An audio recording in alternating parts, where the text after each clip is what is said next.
Muchachos, sí, bueno, está grabando, asegúrese que todos sepan que está, bueno, sepan todos que estamos grabando. Em, bueno, pues esta herramienta pues nos va a permitir tener los videos ahí mismo, al menos el mismo día, no como ese otro, ese otro, pues, software de Zoom que, pues, creo que casi que me demoraba una semana subiéndolo.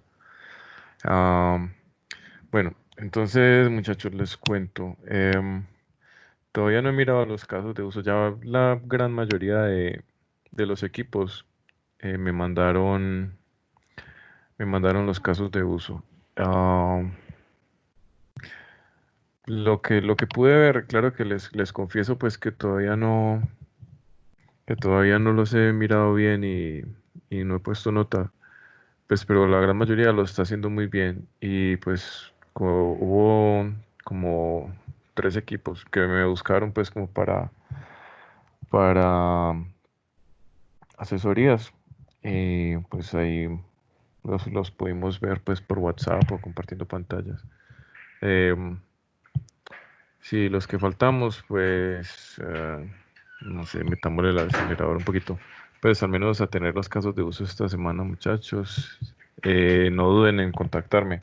Yo sé que yo me demoro respondiéndoles, yo sé, y qué pena. En la empresa nos tienen haciendo crunch. Pues está tocando trabajar mucho, dormir poco, pero bueno.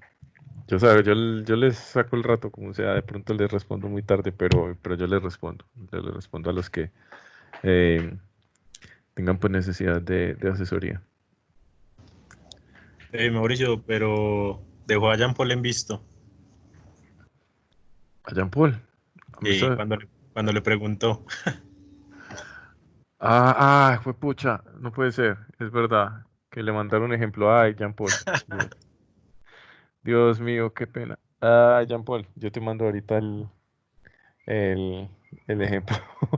Dios mío, qué pena, muchachos. A ver, si yo hago eso, si yo hago esa grosería, díganme otra vez. ¿Qué pasa, pues? Pues como no les timble el dedo para acosarme. Que, pues, como les cuento ahorita, pues estoy como pasando por tiempos complicados, pero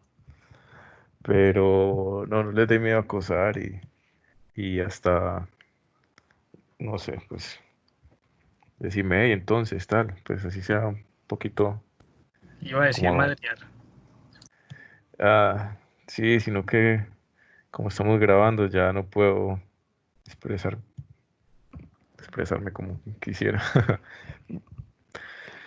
Bueno, muchachos. eh, bueno, muchachos, entonces, para seguir como con el cronograma del proyecto, lo siguiente que tendríamos que tener es em, los requerimientos no tienen que ser muy amplios, pueden ser una cosa muy sencilla, como les digo. Ah, y el siguiente paso sería hacer ya el diagrama de base de datos y los prototipos. Lo de los prototipos, les cuento, no es que tengan que tener ya una pantalla pues con botones y tal. Realmente el asunto con los prototipos es más de un dibujo, ¿cierto? Como algo preliminar, una cosa que incluso pueden hacer en PowerPoint o en Paint. No es necesario ser muy estricto pues con ese asunto. Entonces, como esos serían como los próximos dos pasos, muchachos. Entonces, el tema de hoy es que vamos a ver cómo se hace el diagrama de base de datos. Es muy similar al diagrama entidad de relación. Entonces, no creo que con esto tengamos mucho problema. Casi que vamos a pasar eh, muy rápido, pues por ese estudio de los diagramas de bases de datos. Y también tenemos que ver, muchachos, un tema que es algo que a los programadores no nos gusta, pues, y que decimos que es como para mujeres.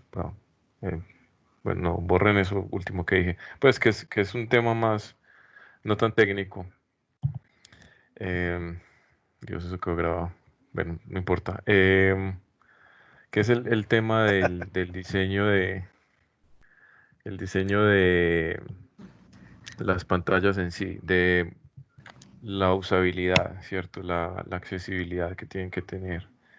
Y cómo tenemos que diseñar esos prototipos teniendo muy en mente, de hecho, teniendo siempre en mente el papel que está jugando el usuario en el sistema. Mm, esto de las experiencias de usuarios es un tema que ha venido desarrollándose como a la velocidad del rayo en los últimos años.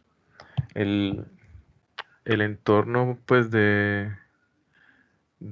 los programas, pues, digamos, como el diseño gráfico, por así decirlo, aunque no es diseño gráfico exactamente, pero ustedes me entenderán la idea.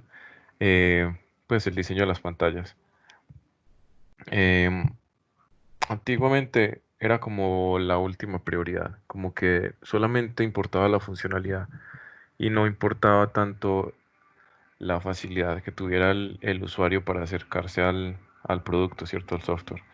Eso ya hoy en día es, o sea, un poquito menos importante que la funcionalidad. O sea, es, es un elemento que siempre va a estar ahí en primer plano.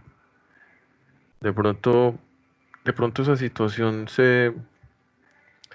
am, se amplificó, digamos, con los celulares, pues que tienen como un espacio muy limitado para poner controles y para todo. Entonces, eh, pues a partir de ahí se empezó a desarrollar más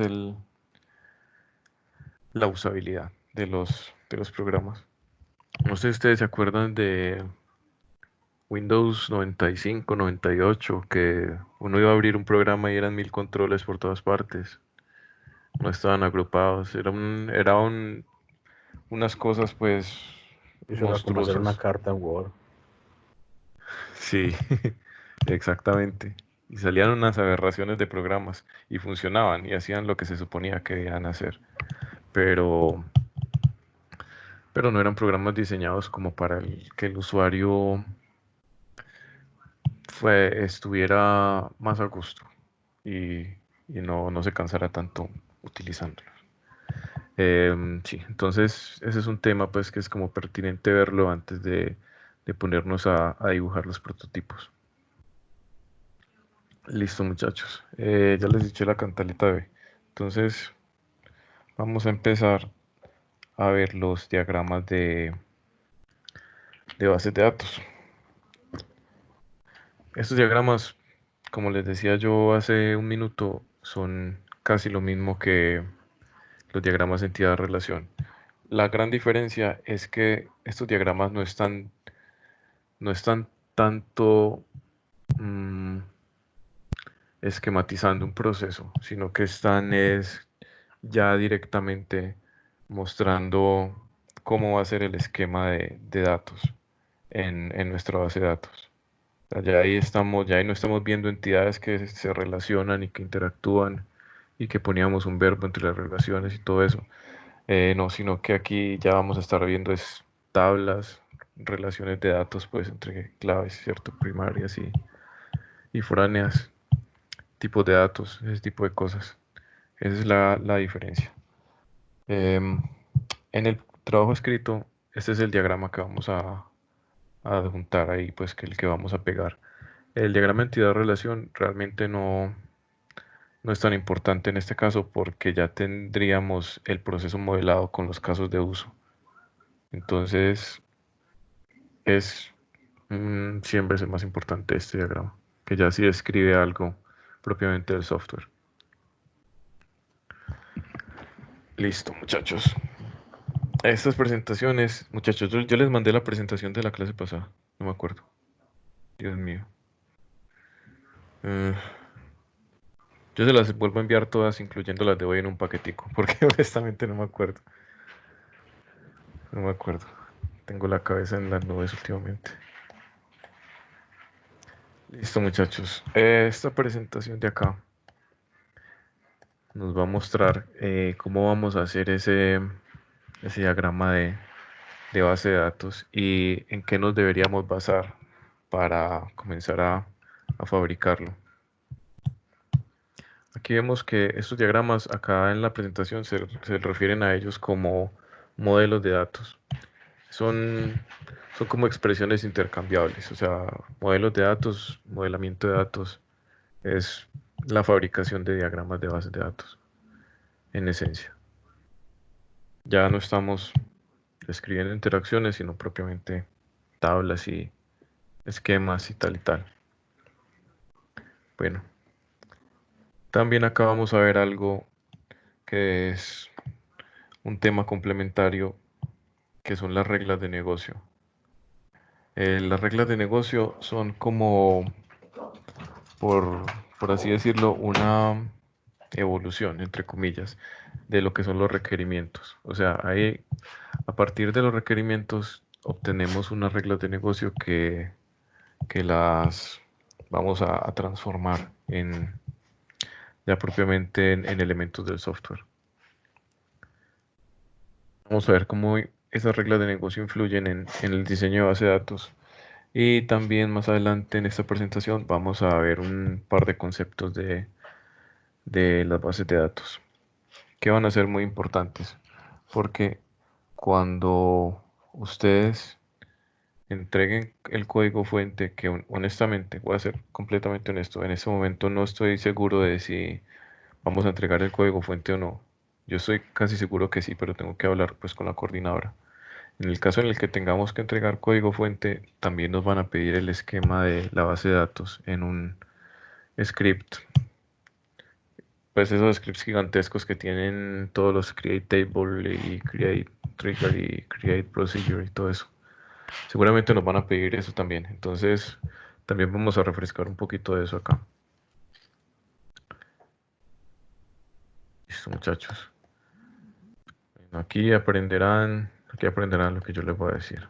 Vamos a saltear lo que realmente no es tan importante. Pues empezamos un poquito tarde y no los quiero tampoco pues como sobresaturar de cosas que de pronto no vayamos a necesitar en el desarrollo pues de esta práctica empresarial. Listo. Entonces, acá tenemos unas definiciones que pues, o sea, son algo intuitivas, pero que hay que ponerlas de presente. El modelamiento de datos es un proceso iterativo y progresivo para crear un modelo de datos específico para un determinado alcance de un problema. Esta definición es, digamos que, crucial. O sea, porque en el modelamiento de datos ya se nos está especificando que el proceso de esta fabricación de este modelo de datos, que, pues cierto, es el diagrama de base de datos, es una cosa iterativa, no es una cosa lineal, pues digamos, con un principio y con un fin, sino que es un proceso que pasa por varias revisiones. Eh, Inclusive, muy seguramente en el proceso pues, de esta práctica va a pasar por un par de revisiones y, y si el software que ustedes van a desarrollar, pues vamos a, bueno, vamos, no van ustedes porque yo ya no sería su profesor, pues van a llevarlo pues a un emprendimiento terminando el semestre y van a seguir trabajando en él, pues van a ver que cada vez que tengan que implementar una característica nueva en el sistema, una actualización, una mejora, una corrección de errores, un despliegue en un ambiente nuevo, siempre van a tener que volver al modelamiento de datos, a revisar todo lo que teníamos de base de datos, pues de campos, agregar campos, a crear índices nuevos, mm, cambiar las vistas, de pronto optimizar las vistas para más velocidad o para pues, reducir tráfico. Hay muchas cosas que ustedes van a tener que mirar una y otra y otra y otra vez el software siempre está evolucionando. Entonces, este concepto nos pone eso de presente, nos tira así en la cara que la fabricación de software pues es una cosa que no tiene fin. Listo. Entonces nos dice, modelos de datos son representaciones simples de estructuras de datos del mundo real.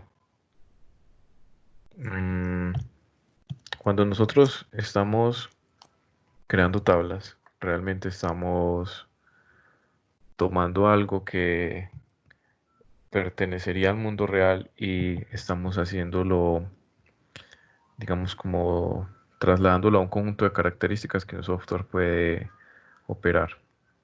Entonces, estos modelos de datos en realidad son una representación de cosas reales. Una tabla vehículo que tiene un ID, una placa, un color, eso está representando objetos que existen en la realidad. Una tabla de órdenes, una tabla de facturas, todo eso son representaciones sistematizadas de elementos que existen. Y además esto nos está diciendo que esos modelos de datos son acotados a un alcance. Si estamos trabajando con un sistema de biblioteca, digamos, entonces tendré unas tablas de libros, unas tablas de autores, tablas de, no sé, de géneros de lectura, pero vamos a estar limitados al alcance de ese sistema. Pues yo no puedo tener una tabla de, mm, no sé, de aviones en un sistema de biblioteca, pues no tiene sentido. Entonces, siempre hay que tener en cuenta que vamos a estar limitados, que vamos a estar moldeando una parte de la realidad solamente. Tampoco pues podemos modelar el universo o algo así. Pues, ustedes me entienden la idea. Y tenemos un modelo que es la abstracción de un objeto real o evento. Eh, lo que les decía, pues es eh, este modelamiento se basa en la realidad. ¿Qué más les puedo decir? La importancia de los modelos de datos son una herramienta de comunicación, nos dan una vista general de la base de datos, nos organizan los datos para varios usuarios y son una abstracción para la creación de una buena base de datos. Um, ¿Qué les puedo decir yo de esto? Todo es como muy autoexplicativo. O sea, ¿para qué creamos nosotros un esquema de base de datos para tener como un vistazo general de lo que vamos a tener dentro del motor de base de datos y crear una buena base de datos? Eh, Eso es básicamente. De haber hecho un buen modelo, se nos, eh, digamos que de ahí va a surgir un buen resultado, una buena base de datos ya con todas sus implicaciones pues, de software. Listo, muchachos.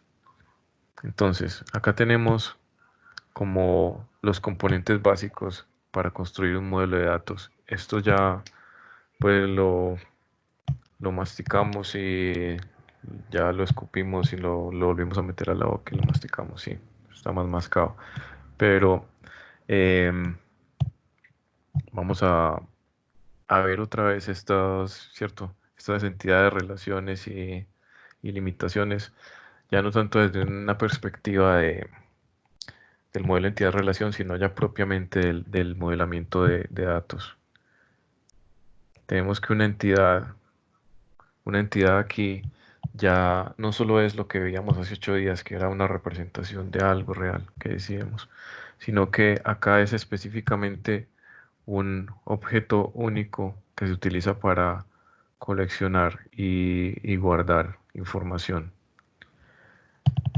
Muy importante eso de único, muy importante.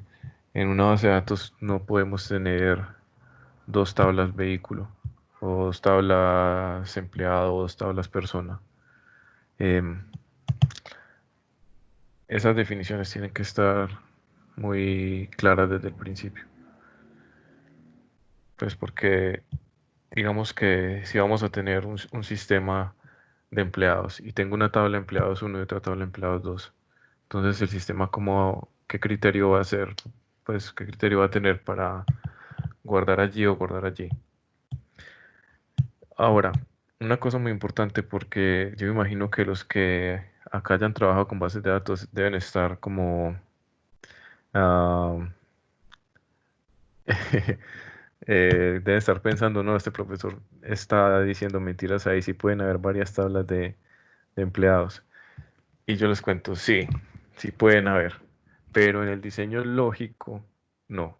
En el diseño físico, ya cuando estamos creando una base de datos y entonces tenemos un clúster y tenemos que la base de datos está en unos servidores que se replican información, que tienen redundancia, pues sí, tendríamos, cierto, varias tablas iguales y escribiríamos en todas.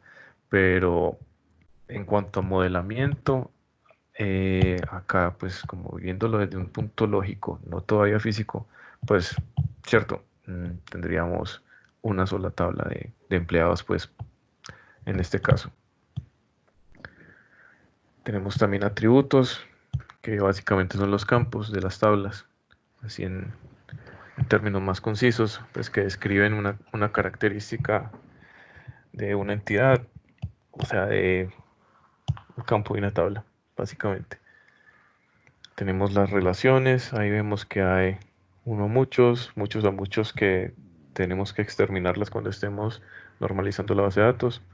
Relaciones de uno a uno que también hay que eliminarlas. Y tenemos esas limitantes. ¿Cómo se traduce constraint en español? Em, Como las reglas que tienen que seguir los atributos para que sean válidos. Las, sí, limitaciones. Por ejemplo, el hecho de que las claves foráneas en una tabla tengan que tener una equivalencia a una clave primaria en una tabla relacionada, ese tipo de cosas, esos son constraints. También tenemos constraints de tipo que un campo numérico solamente pueda tener valores positivos, eh, que un campo solo pueda tener X longitud, ese tipo de cosas, eso se llama constraint. Honestamente, ¿cómo se traduce en español? Limitación.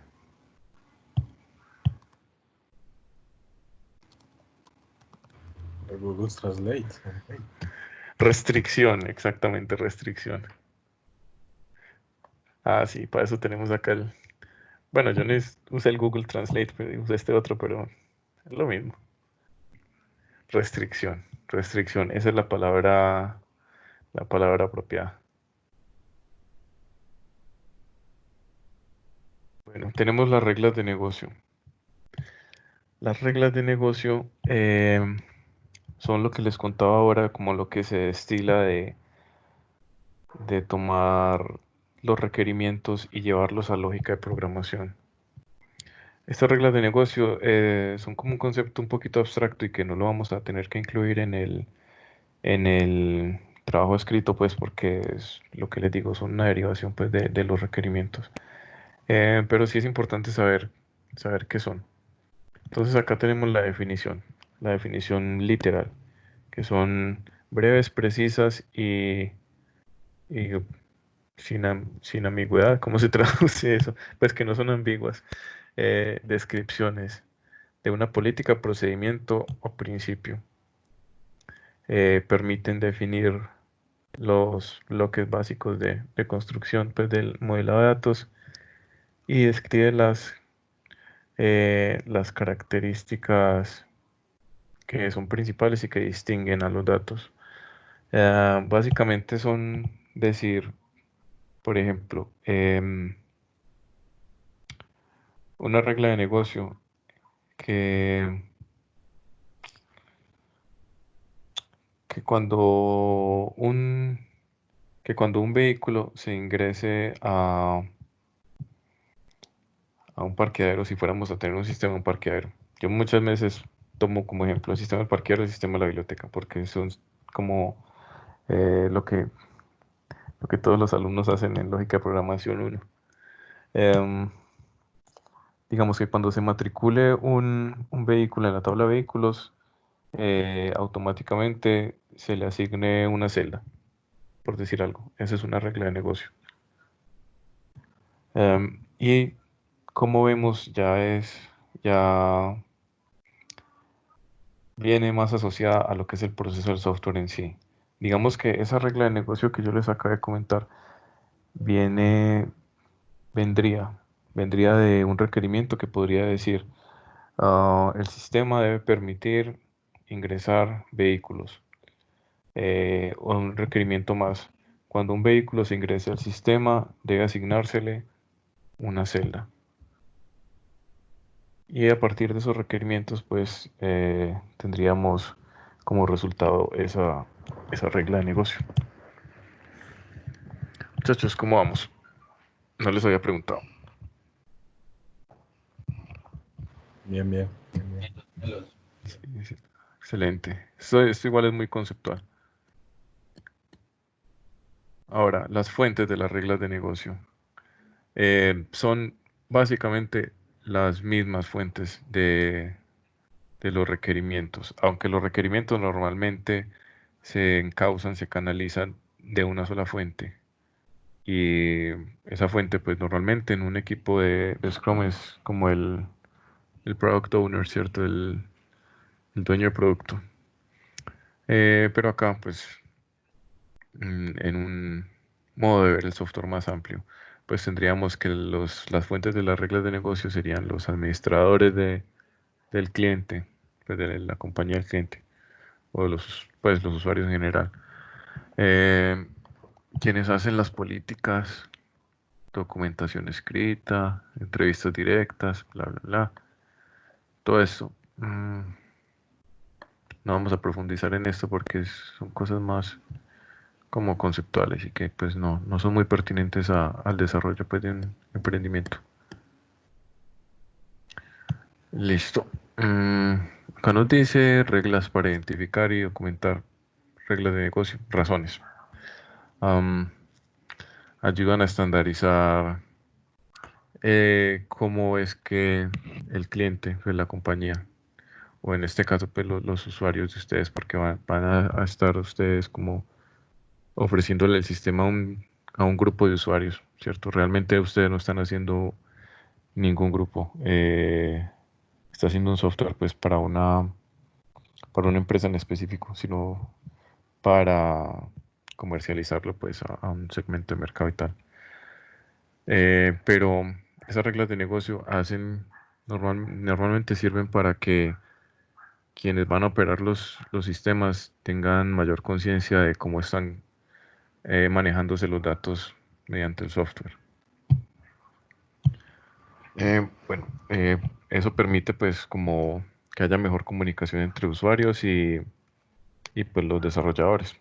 Acá dice designers pues, pero en general todo el equipo pues de desarrollo de un proyecto, ¿cierto? Pues la gente de aseguramiento de la calidad, la gente de desarrollo, la gente de diseño, todo el mundo. Y sobre todo, qué es lo que nos concierne más en el tema que estamos tratando, tener esas reglas de negocio claras ayuda a poder hacer un modelamiento de datos. En este caso, pues, un diagrama de base de datos mucho más certero, porque vamos a saber eso para qué nos va a servir. Realmente no vamos, cuando estemos modelando la base de datos, eh, al tener conocimiento de estas reglas de negocio, no vamos a tomar a la base de datos como si fuera simplemente un sitio de almacenamiento de información, sino que vamos a poder visualizarla como un sistema que está operando continuamente, que tiene vida, pues eso suena todo cursi, pues todo pendejo, honestamente. Pero ustedes me entienden el concepto. O sea, no es simplemente una cosa donde estamos tirando datos, sino que vamos a estar viendo también cómo interactúan esos datos y cómo se relacionan entre ellos. Sí.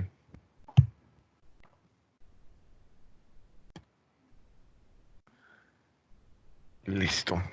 Acá tenemos como unas reglas para nosotros traducir esas reglas de negocio a componentes de modelamiento de datos. ¿Sí o qué? Pues, o sea, tablas, relaciones, etcétera, etcétera. Acá nos da como unos consejos, no tenemos que ceñirnos a esto. Pues esto, muchas veces el modelamiento de datos es un poquito más em, como de tocar por oído que de seguir una partitura. Pero pues acá tenemos estas ideas que nos dice que en las reglas de negocio, los sustantivos se traducen en tablas, en entidades. Los verbos se traducen en relaciones entre las entidades, en relaciones de claves. Las relaciones son bidireccionales. Nos dice que tenemos que hacernos la pregunta de cuántas instancias de B se relacionan con una instancia de A. Esto es como para definir la cardinalidad de las relaciones, que en este caso, pues lo que nos estaría diciendo es en las entidades relacionadas, dónde va la clave primaria y dónde la foránea, básicamente.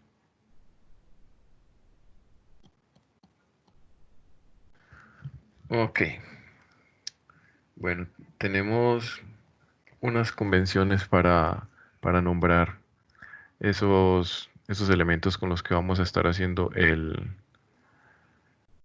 diagrama pues, de base de datos. Los nombres de las entidades, o sea, de las tablas, tienen que ser descriptivos para los objetos en el ambiente del negocio. Esto es muy importante. Esto es muy importante, sobre todo eh, cuando estamos atendiendo una necesidad muy específica de un cliente. Em, Vean, por ejemplo, mm, existen unos ERPs que son muy grandes. Todo el mundo pues los conoce, ¿cierto? Dynamics y ah, SAP, pues SAP, ¿sí o qué? Un montón Oracle, que tienen unas tablas que ya están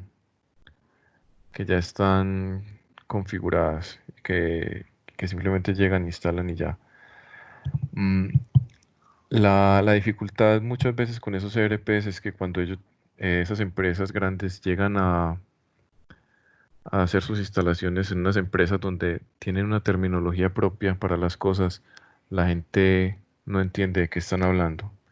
Em, entonces es muy importante que cuando estemos nombrando las tablas y los campos que están en las tablas, estemos utilizando el lenguaje del usuario. Es muy, muy, muy importante. Y ustedes no saben los dolores de cabeza que se presentan cuando quien manufactura el software, digamos que fuerza al cliente a usar su terminología. Por ejemplo, hace varios años yo trabajaba en una empresa de lácteos, no voy a decir cuál. Y ellos llamaban a las personas en general terceros, pues por X razón, así siempre les decían. Y ellos compraron un ERP de una empresa muy grande, que tampoco voy a decir cuál es, que tenía una tabla donde se guardaban esos terceros, pero la tabla se llamaba Persons. Entonces, em, se hicieron muchas solicitudes para que cambiaran el nombre de la bendita tabla, o sea, o sea, no, sí era un cambio grande cambiar un nombre de una tabla, pero desde la empresa se hicieron muchas solicitudes y el proveedor del software no la quiso cambiar y esa tabla se quedó Persons. Y ustedes no saben el problema que eso fue por un simple nombre de una tabla, porque, o sea, primero que nada estaba en inglés y entonces eh, era una empresa de lácteos, o sea, la mayoría de usuarios eran campesinos. Y no estoy hablando mal de los campesinos, o sea, no para nada, o sea, ellos son gente muy inteligente, pero mm, digamos que cuando querían consultar algo, eh, no eran capaces, no eran capaces. Quienes hacían las consultas ya tenían en su cabeza como tan metido en su imaginario que la tabla siempre se había llamado terceros y que ahora se llamaba persons, que cuando intentaban hacer reportes, los reportes salían malos porque tomaban eh, datos de fuentes de datos que no eran, y pues era un problema. Entonces, bueno, les eché todo ese cuento nada más para decirles que siempre hablen en la terminología del usuario.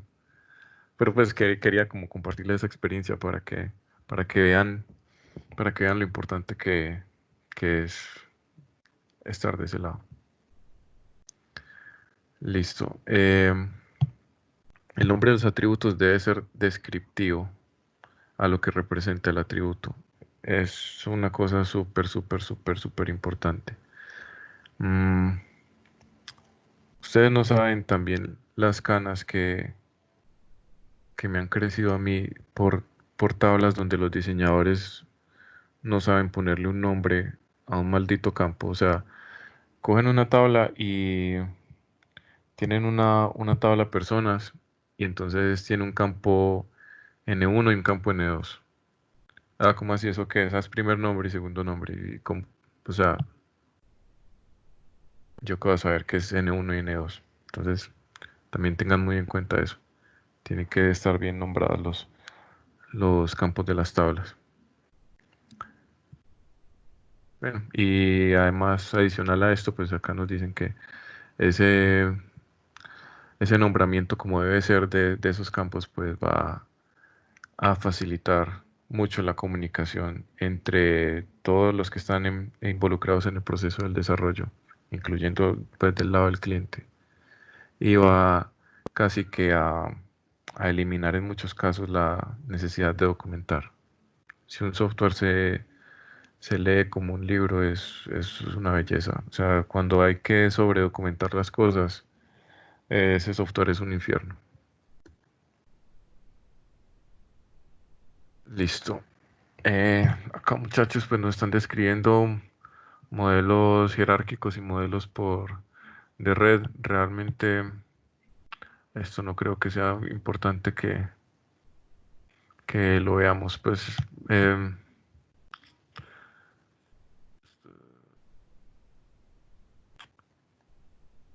estos modelos, pues realmente no me los voy a saltar porque todos los modelos de entidad-relación que vamos a hacer, de entidad-relación no, de base de datos que vamos a hacer son modelos que están interconectados, modelos de red. Entonces, ese concepto me lo voy a saltar, porque ya son las 7, por Dios.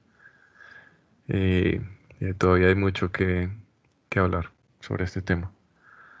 Listo.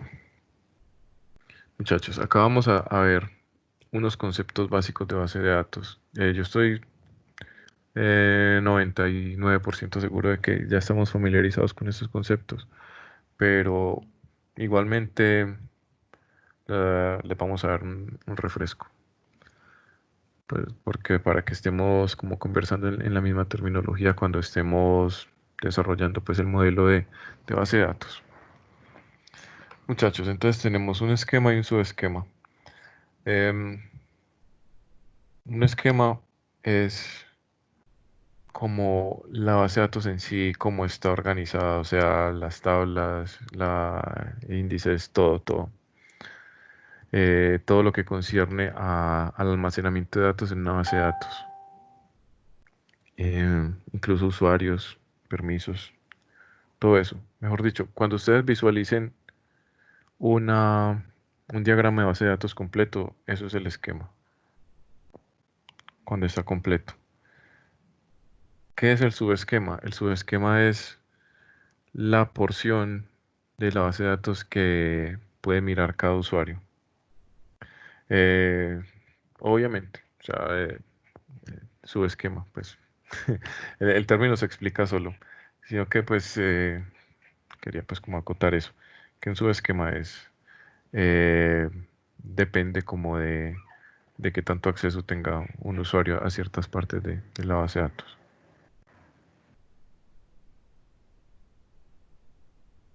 Tenemos estos dos conceptos también, que son del SQL. Son como los dos tipos de sentencias SQL.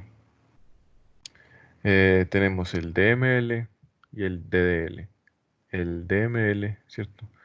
Data Manipulation Language es como la parte del SQL que usamos para acceder a los datos y manipular, ¿cierto? Insertar, consultar, eliminar, actualizar.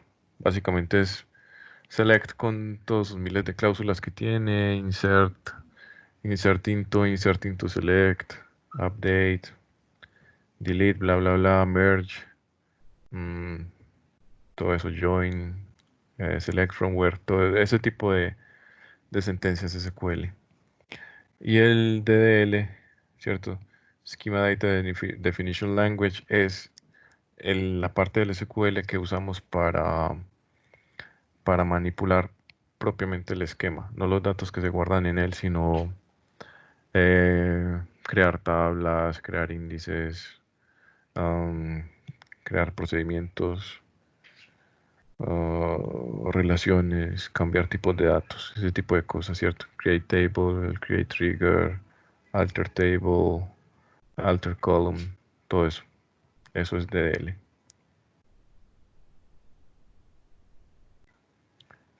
Listo.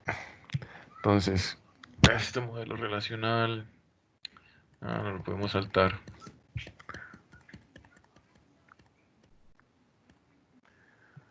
Y hagamos una pausa acá.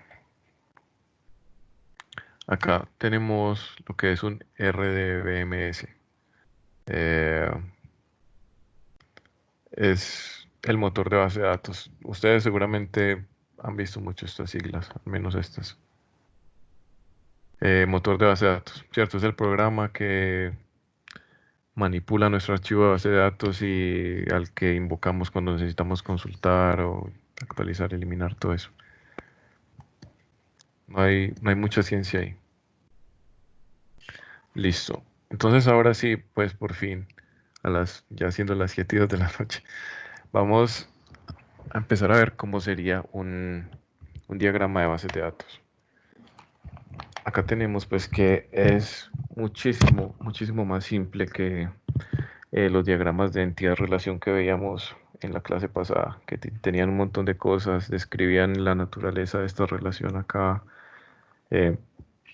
tenían una cardinalidad aquí y esa rayita y esa bolita que nos decían si un atributo era obligatorio o era opcional, bla, bla, bla. Acá tenemos una vista mucho más cruda de eso.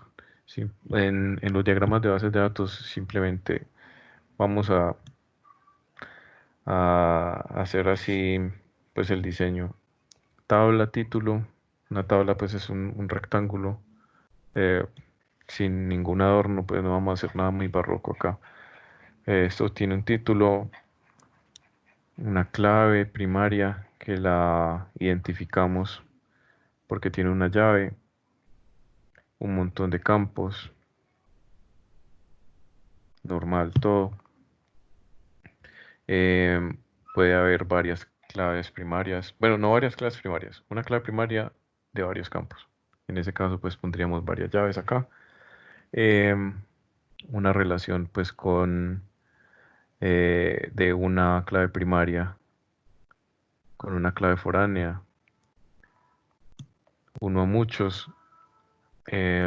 Solamente vamos a tener este tipo de relación, uno a muchos, y vamos a representar cuál es la clave foránea en nuestra tabla de destino, digamos, porque la rayita la vamos a llevar hasta ese campo. Y típicamente, en el 90% de los casos, los campos de clave foránea tienen exactamente el mismo nombre que el campo de clave primaria al que están haciendo referencia. Típicamente, no siempre. ¿En qué casos no? En los que yo tengo una tabla que tenga dos claves foráneas que representen a la misma clave primaria de acá. Eso puede darse. Pero típico, vamos a tener algo así. Nada complicado. Ahora, cuando estemos haciendo los diagramas de bases de datos, los podemos dejar así. No hay necesidad de que coloquemos pues acá en en un cuadrito aparte o así el tipo de datos, la precisión, la longitud, si permite nulos o no. Toda esa especificación la vamos a sacar aparte en una tablita que se llama diccionario de datos. Cuando hagamos el diagrama de bases de datos, esto es todo lo que necesitamos. Tablas, relaciones y ya. Listo. Estos son obviedades. La entidad relación, esto ya lo vimos, muchachos. Todo esto lo podemos pasar de largo. Estas cosas horribles que vimos de la clase pasada, pasémoslas de largo. Porque también tengo que explicarles lo de UI para que empecemos a hacer los prototipos. La comparación entre objetos, diagrama, UML, diagrama, entidad, relación, eso no lo necesitamos. Big Data, esto ya se fue por otro lado. Bases de datos no SQL. Le damos un vistazo a esto. ¿Alguno de ustedes tiene pensado usar bases de datos no SQL, muchachos, en sus proyectos? Por este lado, no. Juan José Listo. era el que había hablado de eso. Vamos a ver si está. No, Creo que no lo vi. a mí me pareció escuchar que era el que iba a trabajar eso, pero no está. Sí, profe, ellos van a usar no SQL, él y Mateo. Ujú. Como que ninguno de los dos está. Ok. Bueno. Ellos sí saben que estamos estudiando. No, sino que Ellos José sí Juan saben que estamos en Teams. No, pero Juan José está es una capacitación de la empresa, entonces por eso creo que no está. El Mateo sí no sé. Bueno, quién sabe. Bueno, igual yo me reuní con ellos por WhatsApp o así. De todos modos, pues, o sea, el modelamiento de bases no SQL es incluso más sencillo que el modelamiento de una base de datos relacional. Pues, o sea, tiene implicaciones más fuertes en cuanto a programación, pero pues no estaríamos definiendo relaciones porque no hay. Estaríamos casi que definiendo campo clave y una lista de características, campo clave y una lista de características en cada tabla. Cada tabla la manejan como una isla, las validaciones están en software. Es incluso más fácil. Entonces, bueno, yo ya cuadraré con ellos. Listo, muchachos.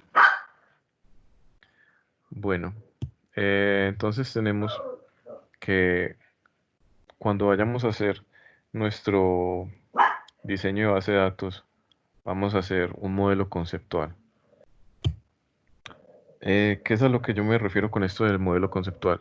Que ese modelo no va a tener en cuenta dónde va a estar desplegado, en qué hardware va a estar desplegado, ni siquiera va a tener en cuenta en cuál motor de base de datos va a estar desplegado. Un modelo conceptual es igual en MySQL que en SQL Server, que en MariaDB, que en Postgres, que en, no sé, en SQLite, en Oracle, etcétera, etcétera. Es lo mismo. Y es simplemente lo que estamos viendo arriba. Pues lo único que les pido yo es, ¿cierto?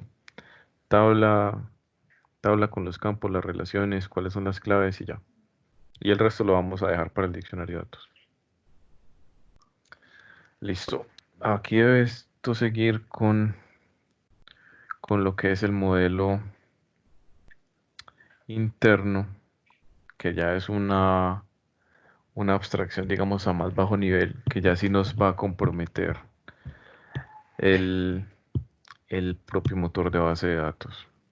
O sea, ya va a tener como características que son propias de cada motor de base de datos. Y esto acá debe seguir al modelo físico, si mal no estoy. Sí, porque ya es como la abstracción que queda, que pues ya describe mm, las tablas donde están. O sea, hasta con nombre de servidor, esta tabla está aquí, el canal es este, hay unos clusters organizados así, tal y tal. Ya es una cosa mucho más compleja, pues que no vamos a ver acá, porque pues, no es pertinente. Acá, como les digo, vamos a dejarlo tan simple como el modelo de base de datos que estábamos viendo ahorita en la imagen. Esto acá, eso tiene esos cintas, cómo hacer eh, las copias de seguridad, todo eso, etcétera, etcétera. Listo, muchachos. Preguntas, dudas, inquietudes, sugerencias, Lo, reclamos. lo próximo a entregar es el modelo de entidad relación y ya. Sí, Listo. pero vayámonos preparando, muchachos, para entregar también, al menos vayamos pensando los prototipos. Hoy también vamos a ver em, unas reglitas para hacer esos prototipos. Listo, muchachos. Sí, para clarificar eso, cierto. Debíamos de tener, bueno, de hecho debíamos tener la semana pasada, pero esta todavía podemos. Los casos de uso, sí o qué. Los requerimientos, vayamos teniéndolos por ahí, aunque yo todavía no los voy a calificar. Y entre esta semana y la otra, muchachos, vamos haciendo el diagrama de base de datos, que ese sí es calificable. Y la actividad siguiente es los prototipos, que también son calificables. Listo, muchachos. Vamos a pasar acá a esta presentación muy fresquita que tengo yo acá, que habla de UX UI. UX UI 101. Sabemos qué es UX UI, muchachos. User Experience y User Interface, ok. Exactamente. User Experience, ¿cierto? Cómo se relaciona el software con el usuario, y User Interface, que es el diseño propiamente de las pantallas, o sea, la colocación de los controles, los colores, etcétera, etcétera. Todo ese tipo de cosas ah, que vean, muchachos. Acabo de soltar una opinión muy personal. El mundo del software siempre ha sido muy machista y no debería ser así. Y siempre, de hecho, por eso cometí ese error al principio de la clase. Siempre se ha asociado como el diseño de usuario a, a personas, mm, bueno, estoy bregando a ser políticamente correcto acá. Eh, Siempre se ha dicho que los programadores hacen unas interfaces horribles, pero que funcionan, y que las mujeres son mandadas a tener el cuidado pues con la interfaz de usuario. Vean, ese pensamiento es retrógrado, cavernario, eso está mandado a recoger.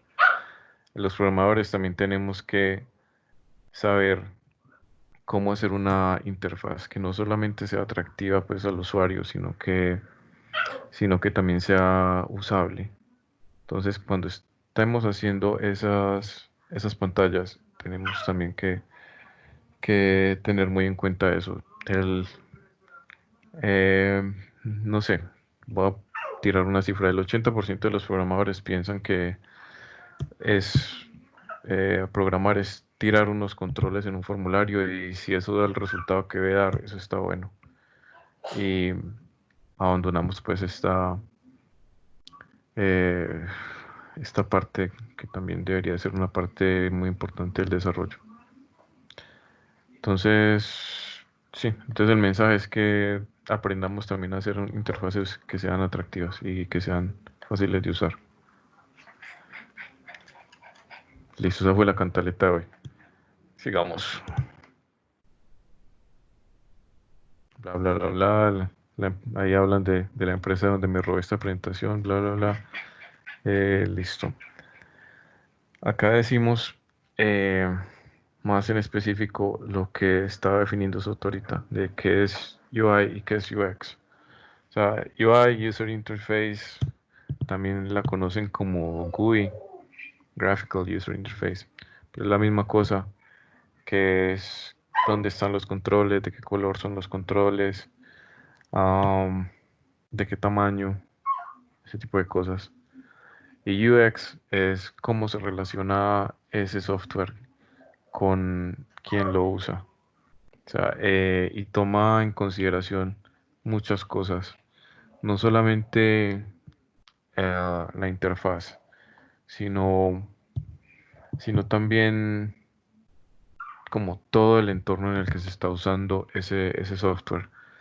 Em, por ejemplo, si nosotros tenemos un software que se va a usar en un escritorio, en un computador de escritorio, digamos que tenemos la libertad de hacer controles más pequeños que los que tendríamos en un celular, porque pues esta punta es mucho más pequeña y más precisa que un dedo. Entonces, eso es parte también de la experiencia de usuario. Volviendo al ejemplo que les ponía yo ahorita antes de que yo trabajaba en una fábrica de lácteos, eh, cuando nosotros hacíamos los formularios era muy, muy importante que los botones fueran grandes. Grandes quiero decir como enormes, o sea, como un botón así de toda esta región, porque los operarios siempre tenían que trabajar con guantes y eran unas pantallas táctiles y, o sea, si el botón no era así de grande, el operario no era capaz. Entonces, todo eso también es parte de la UX. También otra parte de la UX es considerar el entorno en el que el usuario está utilizando el programa. Por ejemplo, hoy en día está muy de moda que todos los programas tengan un diseño oscuro, aparte del diseño normal. Pues un diseño para baja luminosidad, que puede ser en escalas de gris oscuro o a veces lo ponen rojizo también para que no haya como controles azules que le alteren los ciclos circadianos al usuario. Hasta ese punto hemos llegado. Mm, todo eso hace parte de la UX y es muy importante hoy en día y lo tienen que tener ustedes en consideración cuando estén haciendo pues el diseño de sus pantallas. Esto es lo que se supone que vamos a ver en esta presentación y que yo resumiré pues mucho porque ya está un poquito tarde. Ah, ok.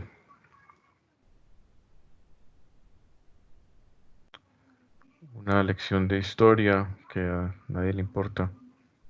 Bueno, acá tenemos lo que les estaba comentando yo hace un momento. UX y UI están siendo súper, súper exploradas pues en este punto de la historia, ¿cierto? Es un imperativo que todo software pase por un proceso de garantizar una buena experiencia de usuario. Mm, otro aspecto que se me olvidó contarles y que es una cosa pues que define la interacción usuario-sistema hoy en día es que los usuarios ya no pasan tanto tiempo en un sistema, sino que abren una aplicación hacen lo que vayan a hacer y la cierran. Entonces, es otro factor que hay que tener en cuenta, que ya el trabajo informático, digamos, no es de sentarse en un computador y hacer mil cosas, tomarse todo el tiempo, sino que también hay que tener en cuenta que el usuario debe tener como su tarea principal a la mano, que la pueda hacer rápido y que pueda pues olvidarse del programa. ¿Por qué es importante UX y UI? Entonces dice, una buena UX y una UI mejoran la vida de la gente. Un UX y UI apunta a tener interacciones eficientes y disfrutables. Acá nos ponen de ejemplo esto, ¿cierto? Esas dos salsas de tomate. Entonces, la de la izquierda dice diseñar el producto, ¿cierto?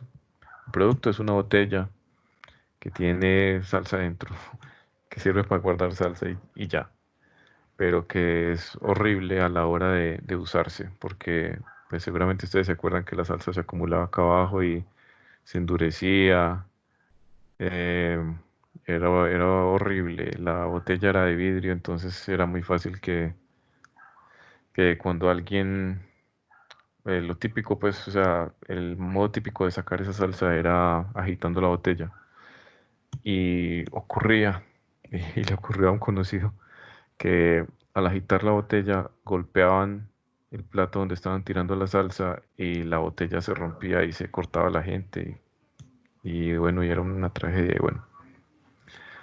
Y acá a la derecha pues tenemos ya diseñando la experiencia de uso. Entonces también es un contenedor de salsa de tomate, pero es ergonómico. No se acumula salsa arriba porque finalmente lo que hacía que la salsa se endureciera cara a la gravedad. Y acá siempre estamos sacando la salsa que está hacia abajo.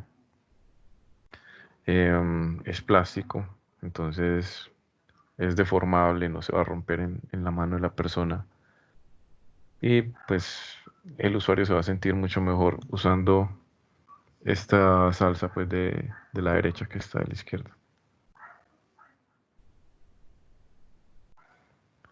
Acá hay otro ejemplo. Entonces nos dice, una mala experiencia de usuario e interfaz de usuario puede ser mortal. Entonces acá les voy a resumir porque ustedes no quieren leer todo esto y, y bueno, y esta tarde. Los aviones en el stick tienen una palanquita que sirve como para pasar gasolina entre las dos alas, como para manejar el balance. ¿Sí o qué? Entonces, normalmente eso está ahí en la mitad, en toda la palanca, para que simplemente pues el piloto con el pulgar maneje ese balance. Este, este avioncito acá em, puso esa palanca en la silla, detrás del hombro del piloto. Entonces el tipo se tenía que voltear para, para cambiar pues esa palanquita. Y entonces, ¿qué pasó? Cuando el tipo, cuando el tipo se hizo eso, ¿cierto?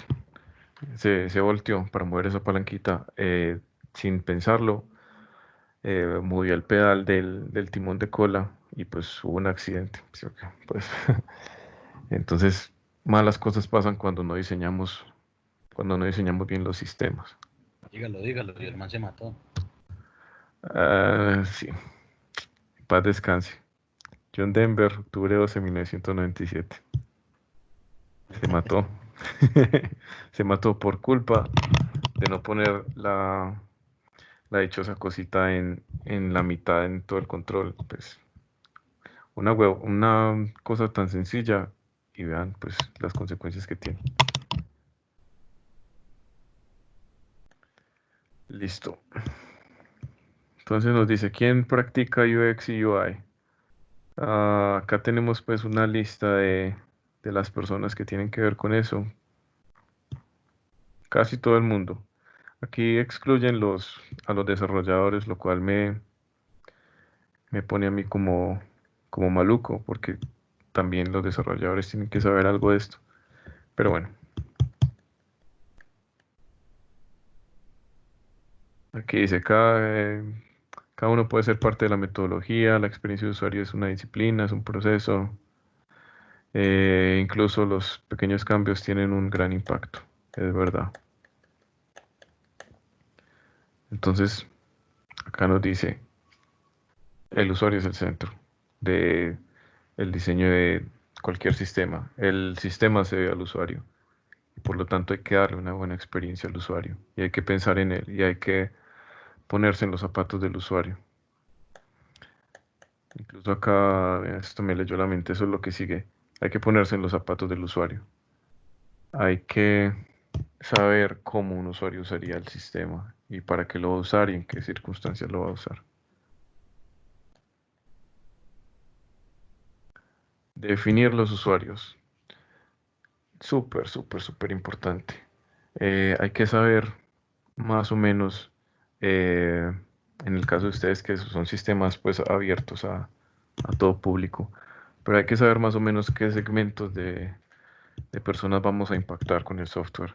Y acá tenemos unas características por las que pudiéramos estar caracterizando ese grupo pues, de individuos. Tenemos edad, género, idioma, entorno, plataforma, qué tanto manejan la tecnología, en qué dispositivo, el tamaño de los dedos y más. Todo esto es muy importante. Eh, el idioma, súper importante. O sea, entonces vamos a tener un software que esté en inglés, pero que va a operar solo en Colombia inicialmente, ¿no? Pues no, vamos a tener algo en español. Lo que les decía del entorno, eh, la plataforma es muy importante porque si ustedes van a usar Android o si van a usar iOS o macOS o Windows, cada sistema de esos tiene un conjunto de controles distinto y una uniformidad entre aplicaciones distinta. ¿Qué tanto sabe la persona de tecnología? Esto es súper importante, súper. Em, si vamos a estar enfocados en un grupo más joven, pues va a tener más relación con la tecnología que un grupo de la tercera edad que incluso puede que esté propenso a rechazar la tecnología. Device, pues en qué dispositivo vamos a enfocarnos, sobre todo para el tamaño, van a ser teléfonos, smartphones o van a ser tablets o dispositivos de escritorio, lo que sea. Por eso hay que tenerlo muy en mente. Listo. Ahora sí, por fin. Por fin vamos a ver lo que concierne al entregable que ustedes tienen que desarrollar. Acá tenemos que hay 3 pasos básicamente para diseñar un prototipo, como el que vamos a diseñar. Entonces aquí empieza who, what, where, when, why. Esto básicamente podríamos decir que ya lo tenemos, porque es examinar los requerimientos para saber qué es lo que tenemos que poner en la pantalla. Dice definir metas, requerimientos, principios del negocio, hacer investigación con los usuarios, bla, bla, bla, bla, bla, bla. Digamos que esto ya lo tendríamos. Esto es definir qué vamos a hacer. Listo. El paso 2 es ya propiamente el prototipo, que es pues, lo que ustedes van a tener en su trabajo escrito, que es el flujo del usuario. Wireframe es como esos prototipos en blanco y negro donde solamente ponemos los controles así dibujados como si fueran Paint o que en rayitas negras y ya. Prototipos, diseños. Y la parte número 3 hasta ya no creo que lleguemos en este semestre, pero va a ser algo muy importante cuando ustedes estén diseñando software, pues cuando ya estén propiamente en el campo, que es hacer pruebas con usuario y hacer iteraciones. Aquí también es importante tener un rediseño constante. Este testing de usuario, muy importante, lo vamos a ver ahorita. nos dan un ejemplo de una aplicación que me lo voy a saltar porque pues viene al caso.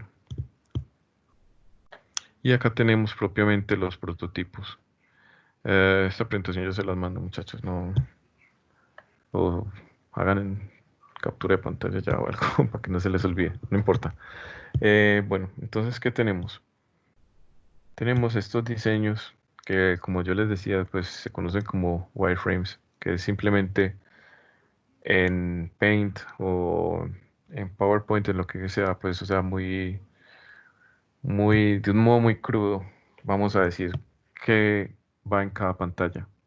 Y esta pantalla pasa aquí, esta pantalla pasa aquí, pa. Hacemos un flujo muy sencillo. Digamos que podríamos tener una pantalla aquí que va a mostrar el icono de nuestra aplicación muy grande por unos segundos mientras carga. Entonces después pasa a una pantalla donde dice, no sé, favor ingrese usuario, contraseña, registrarse, ta. Después pasa a la pantalla principal que va a tener estas opciones. De esa pantalla nos podemos mover a esta o a esta, dependiendo de la opción, o a esta. Ese flujo lo vamos a escribir así. Y pues vamos a hacer pues un dibujito de cada una de las pantallas. Esta parte es muy simple en cuanto al diseño, pero tiene que ser muy bien pensada. Esto les va a consumir tiempo, pues, por lo que les digo. Hacemos un wireframe, una descripción, flechita de a qué pantalla puede ir. Parece muy sencillo, pero tienen que pensarla mucho para que les quede bien. Este diseño, digamos que es opcional. Es opcional para el caso de ustedes porque es ya tener, es ya tener propiamente las pantallas. Esto no lo vamos a hacer por ahora, pues porque como supuestamente al final del semestre tenemos que tener nuestro programa ya funcionando. Entonces, pues vamos a poder mostrar el diseño. Entonces, nada, hagamos esto solamente por ahora.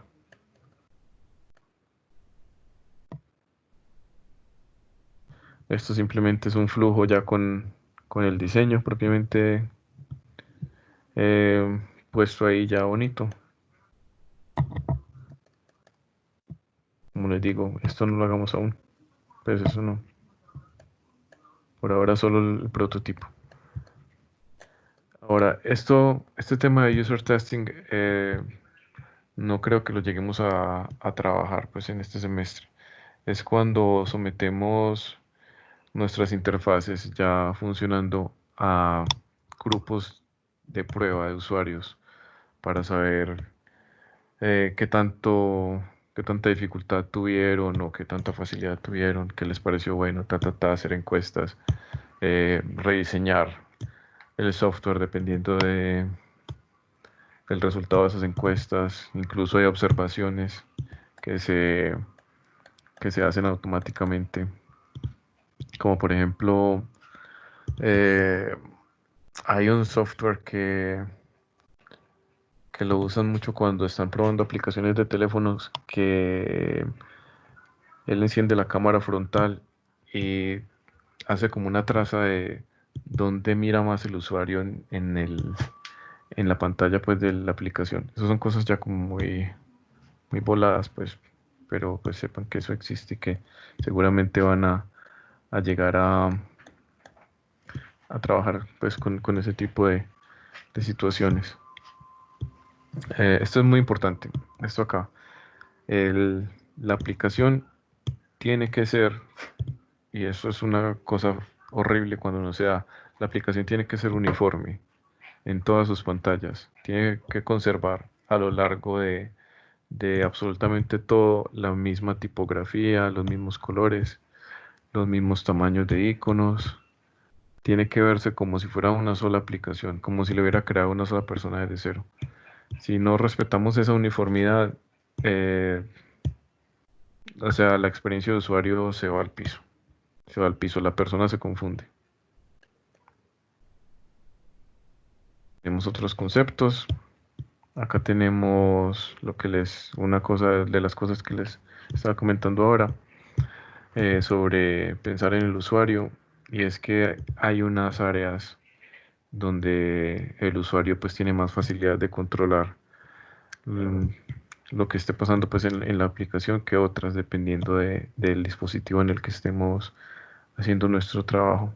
Aquí están pues ejemplificadas, pues o sea, esa región por donde pasa el pulgar es donde deben estar como las acciones principales. La importancia de la familiaridad. No, o sea, es muy chistoso, y acá el ejemplo clásico de esto es el botón de guardar que dan. O sea, miren, eso es un disquete. Seguramente la mayoría de ustedes ni siquiera saben qué es eso.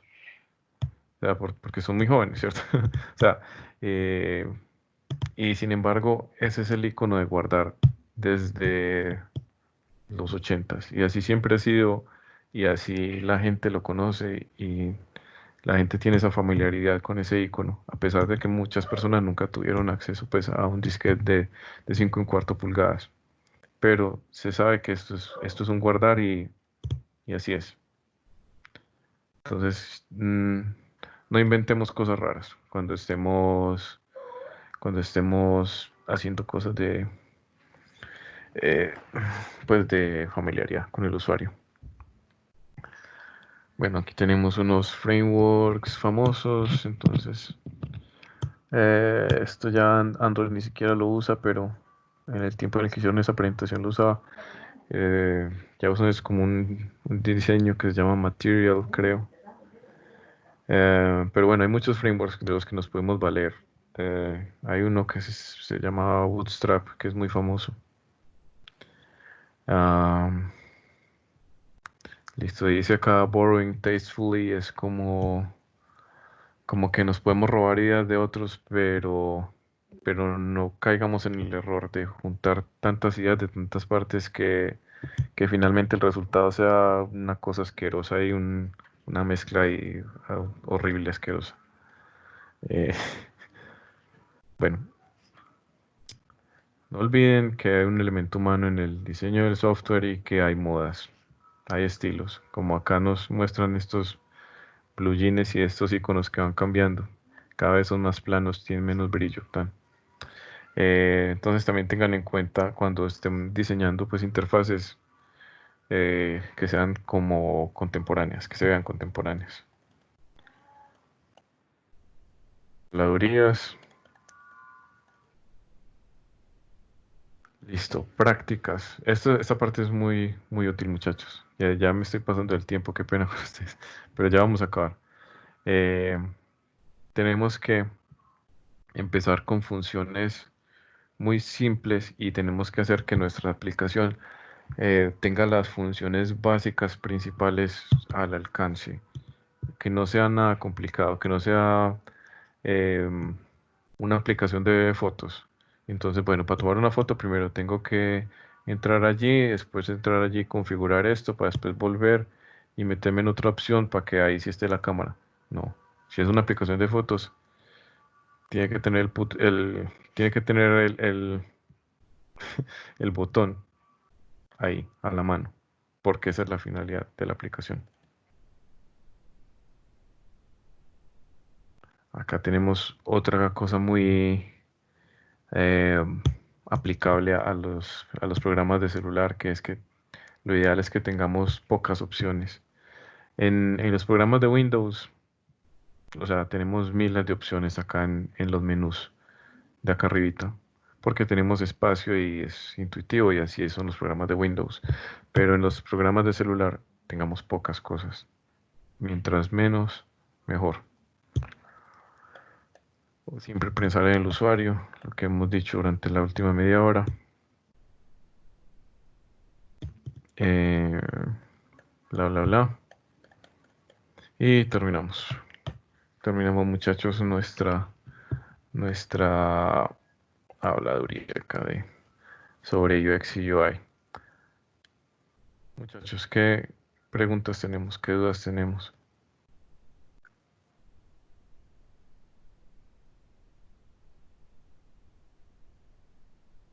Estamos full listos para hacer el prototipo.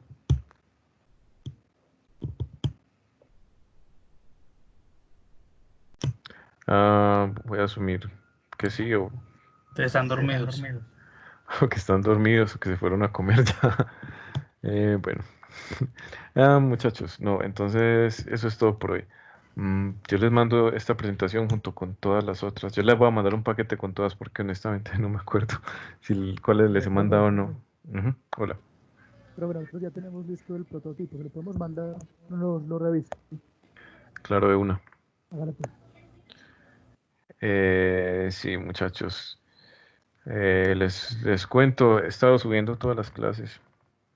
Ahí están pues en el canal para el que las necesite volver a visualizar. De hecho ahí en el canal pues no he tenido tiempo, muchachos, la verdad, de hacer listas de reproducción con cada grupo. Ahí estoy subiendo lo de todos, pero espero pues poderlo organizar. Pero pues les informo que ahí están. A ver. No, muchachos, eso sería todo. Cualquier cosa, pues ahí seguimos hablando por WhatsApp.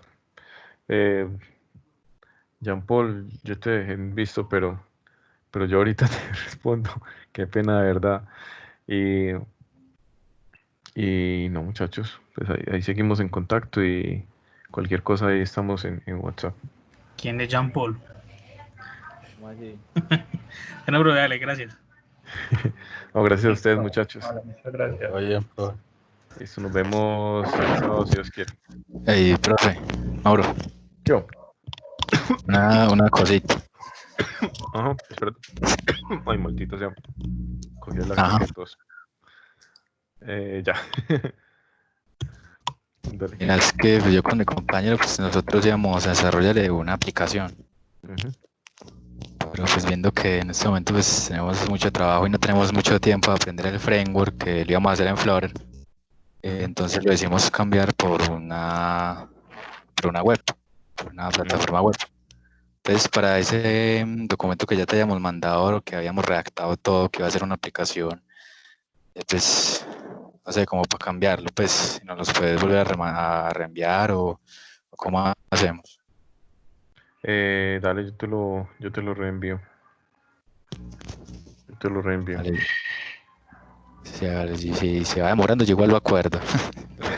Sí, sí, dale, no hay problema. Me pueden decir, ¿qué pasa con tal cosa? No hay problema, yo no me enojo. Vale, esa era la duda. Hey, Memo.